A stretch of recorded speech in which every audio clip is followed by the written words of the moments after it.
to our magic book, our magic book, our magic book. Let's go to our magic book to see what we can see. Jump into the pages, come to magic lands. Jump into the pages, everyone hold hands. There's dinosaurs and princesses, snakes and butterflies. There is a character of every shape and size.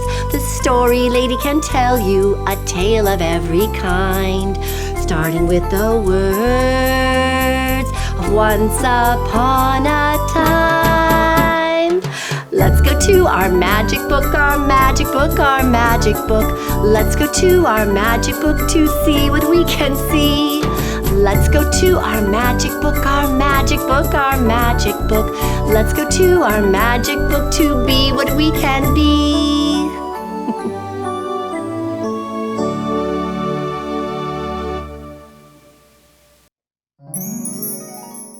I'm the story lady. This is where I live.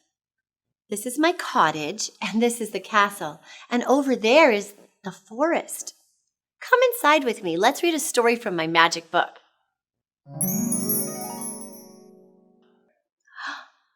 This is my magic book. Every time I open it up, there is a new story inside. Let's see what today's story is.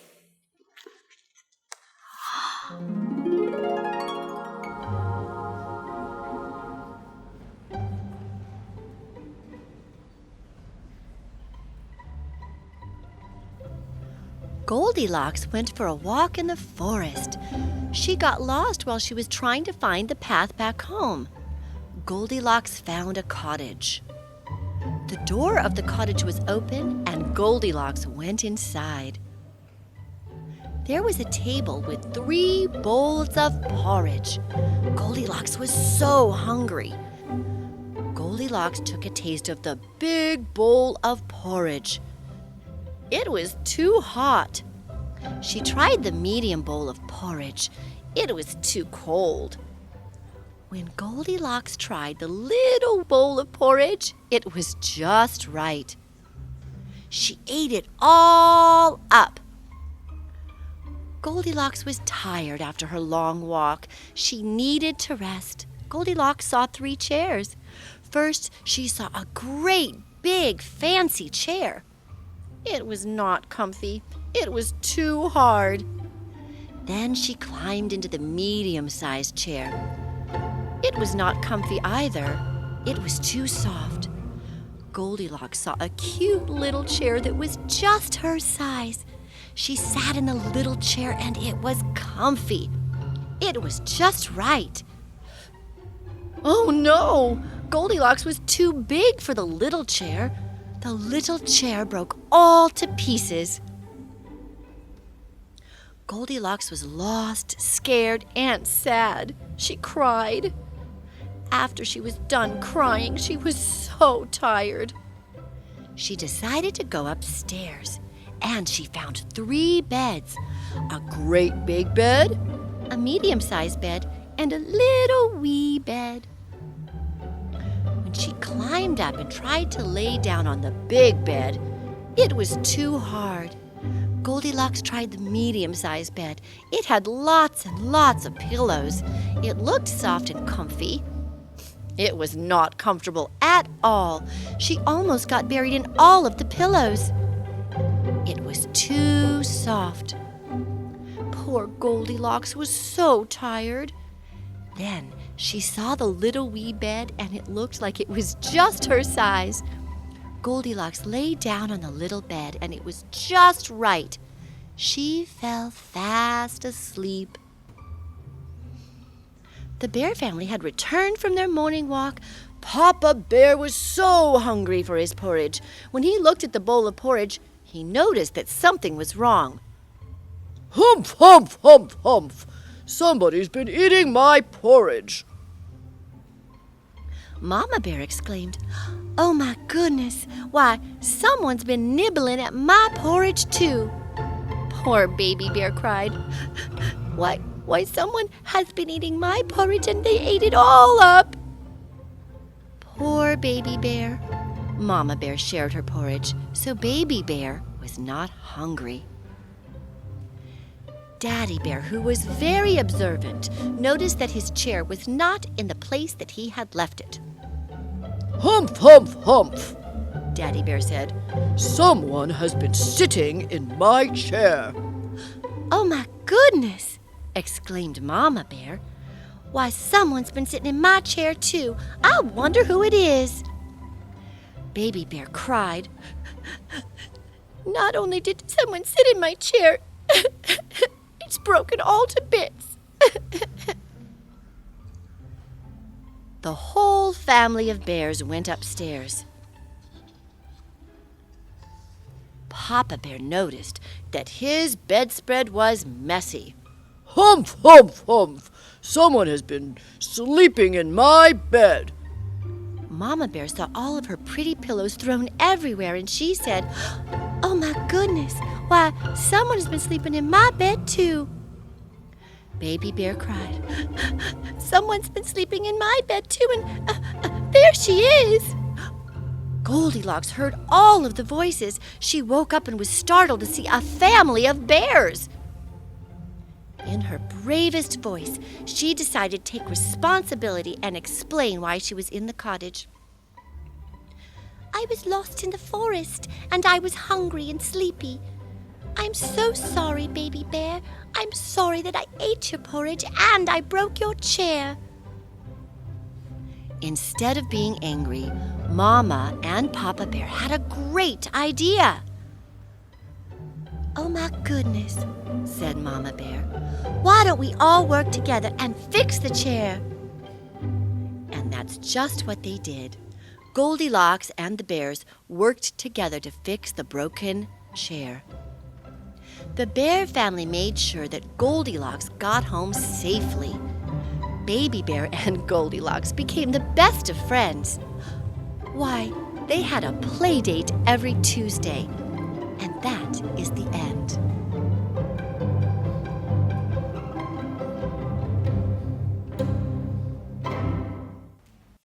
Hey diddle diddle, the cat and the fiddle jumped over the moon. The little dog laughed to see such a sport, and the dish ran away with the spoon. It's the alphabet fairy. I wonder what letter she brought today. She brought the letter F. F is for frog.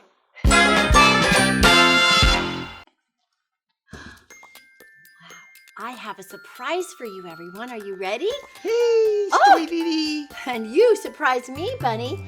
Are you all ready for my surprise? Wait, look what I got. See, I brought this wand. Bunny, I brought a wand too. Are we surprising each other? Oh my gosh, it's great minds think alike. Did you accidentally turn the postman into a cat as well? Well, I might have. Actually, I have a kind of a fun game. I'm very good friends with quite a few fairies, and we have a really fun game that we like to play. Would any of you like to play a really quick game before we do our story today? I would love that. Okay, so this is my magic wand.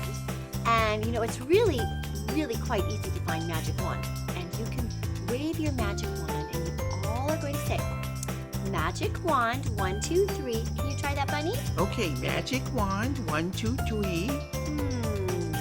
Now what shall I be? Now what shall I be? What do you think I should turn Bunny into, everyone? Let's turn Bunny into a kitty cat. He seems to like kitty cats today, so I'm going to touch Bunny on the head. And Bunny, what kind of sound does a kitty cat make? Meow! I'm really the postman, but that stupid rabbit pointed a wand at me. Meow! Oh, Bunny, I am so proud of you. You know your animal sounds so well. Let's try another one. Hope you don't get mixed up this time. Okay, so magic wand, 1, 2, 3. Magic wand, 1, 2, 3. Now what shall we be? Now what shall we be? I'm going to think of one this time. I want you to turn into a puppy dog. What kind of sound does a puppy dog make? Let's see, what kind of sound does a puppy dog make? Woof, woof, woof. Bunny, that's so Bark. good. Okay, now Bunny, are you ready for our story today? Yeah, what's our story today? Well, let's see. I'm going to put my magic wand away. And I'm going to take... And remember, that magic wand is not a toy. I learned that the hard way. Oh, it's a book about fairies. What a coincidence, right, Bunny? Yeah, wow. That's great. This book is called Streetlight Fairies, and it's by a very dear friend of mine named Donna Raimondi. Are you all ready for our story today? Okay, I'm ready for my story. I'm excited to share this story with you. Fiona the Streetlight Fairy fluttered inside her streetlight apartment. She expected the other streetlight fairies any minute for their weekly board game and pizza night. Yes, Fiona was a fairy who lived in a streetlight, yet she and the other streetlight fairies possessed no magical powers. In fact, streetlight fairies only know how to fly, which is not helpful when you have to escape the mischievous boys of Illumination Lane. Russell and Dexter lived on Illumination Lane. Last summer, the boys visited Russell's grandpa, who told them all about the special fairies that lived in the streetlights on their street. Since a streetlight fairy had never been caught, Russell and Dexter decided that they were going to, and try they did. They tried to capture Fiona and the other streetlight fairies all summer long, and without much success. At the foot of Fiona's streetlight sat Russell and Dexter, scheming their next plan. Meanwhile, Fiona set the game table up in her living room and ordered 2 large pepperoni and mushroom pizzas. Dexter, we need to get to the top of that streetlight. I saw her flying around in there again. It's too high, Russ. We need to be much taller. It won't be too high if I can stand on your shoulders. You still won't reach it. Come on, Dex. Don't you want to catch a fairy? Meanwhile, the other streetlight fairies arrived at Fiona's. They dined on cheesy triangles, played board games, and took turns watching the boys plotting below. Fiona, what are those boys up to now? Fritzy asked. I'm not sure. They have been trying to catch one of us all summer. It has been so exhausting. It's a good thing we came up with the signal, though. Russell climbed onto Dexter's shoulders and became tall enough to peek inside Fiona's streetlight. The streetlight fairies were about to watch a movie. Frankie went to get the popcorn from the microwave and found herself face to face with 2 enormous eyes. Ah! Frankie screamed and gave herself a popcorn shower. I see her! I see the fairy! You do? Let me see. Dexter's legs suddenly buckled and the boys tumbled to the ground. The next afternoon, Fiona surfed the net while she baked chocolate chip muffins. Then she heard something clink against her window. I can only guess who that can be. Fiona looked down. It's that same annoying boy. What is he doing? Russell looked up and thought he saw the fairy flicker inside. He tossed more stones up to Fiona's streetlight, but she ignored him and floated back to shopping online. The next day, Fiona followed along to her yoga DVD when she heard clinks at her window again. Dexter came to Russell. Are you still looking for fairies, Russell? Maybe. Look, Russ, if you want the fairy to hear you, you need to use a bigger rock. Dexter grabbed a big rock and aimed right for Fiona's streetlight. Crash! The rock shattered Fiona's streetlight. She and all of her fairy furniture tumbled down and Fiona hit the ground. Look! Dexter plucked Fiona up. I did it! I caught a fairy and you didn't! Wow, look at her! She looks kind of like a bug. I am not a bug! Get your hand off my wings, you brute! Fiona smacked Dexter's hand with her wand. Ouch! Dexter dropped Fiona. Fiona dusted herself off and straightened out her wings. You ruined my apartment. You boys have really done it. You're in big trouble now. Ruined? Just fix it with your magic wand, Dexter demanded. Don't make her angry. You just ruined her streetlight. Russell felt horrible. I can't do magic, Fiona blurted out as she sadly lowered her head. Why do you have a wand then? Russell asked softly. It guides me like a compass when I fly. Streetlight fairies don't fly on wings alone, you know. Dexter was surprised. You can't do magic? You mean I wasted my whole summer trying to catch an ordinary bug? What a joke. Leave her alone, Russell replied. You can have her. She's nothing special. I have 3 caterpillars in a shoebox that are my bed more exciting than her. Russell gently held his palm out to Fiona. She frowned at him and flew away. That night, Fiona roomed with Fritzy. Thanks for letting me stay with you until my apartment gets fixed, Fritzy. You're welcome. It's a shame those boys are so curious about us. We're not that special. So I've been told. That same night on the other side of the street, Russell searched for Fiona. He wanted to apologize for how Dexter spoke to her. Up a streetlight he climbed, higher and higher until he peeked into Frankie's window. To his delight, he saw a miniature apartment and Frankie playing her flute. She was practicing for the upcoming street fairy recital. Frankie looked up as she turned her sheet music and saw Russell's huge eyes staring back at her again. Ah! Frankie screamed so loud it startled Russell.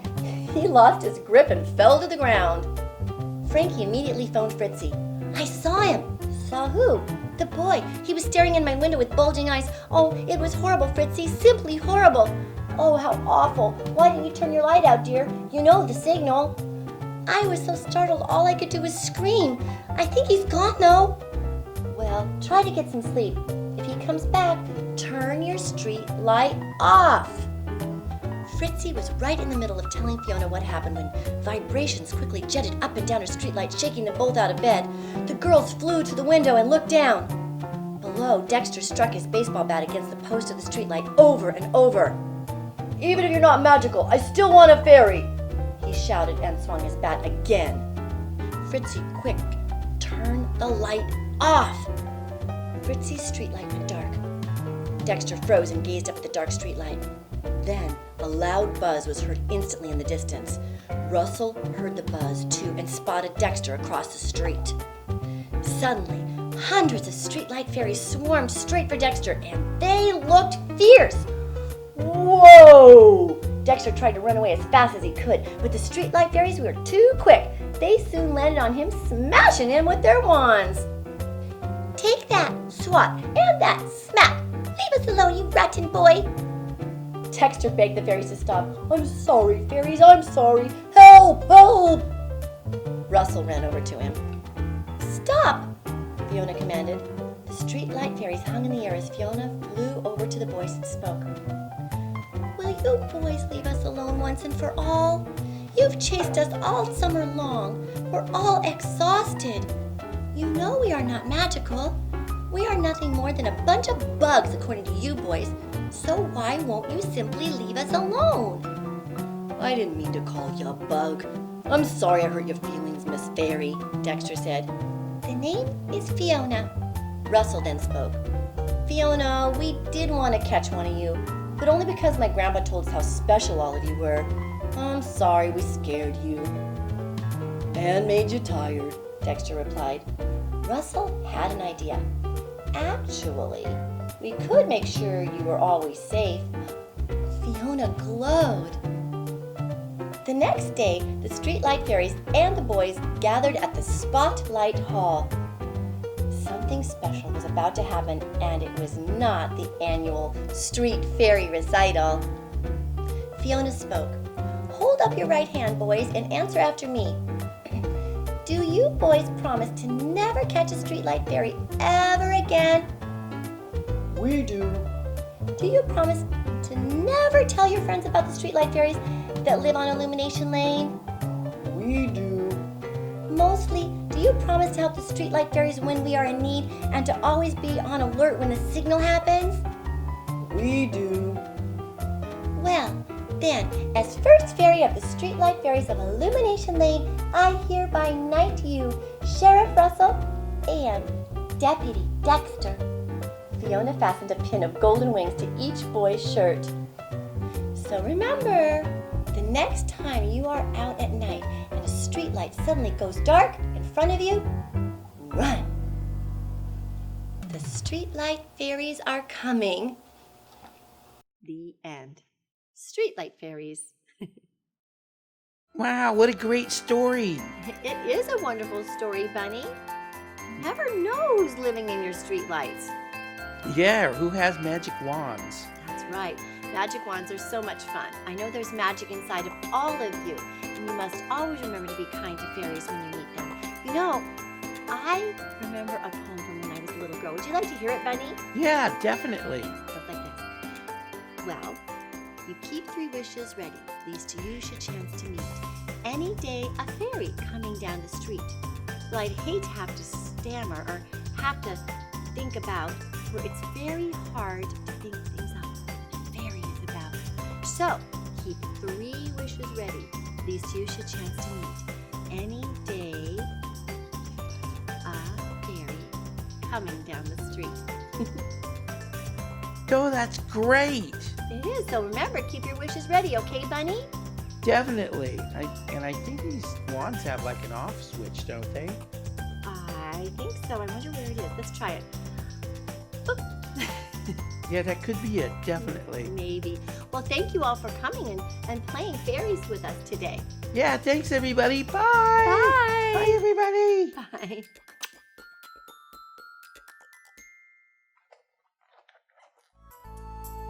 And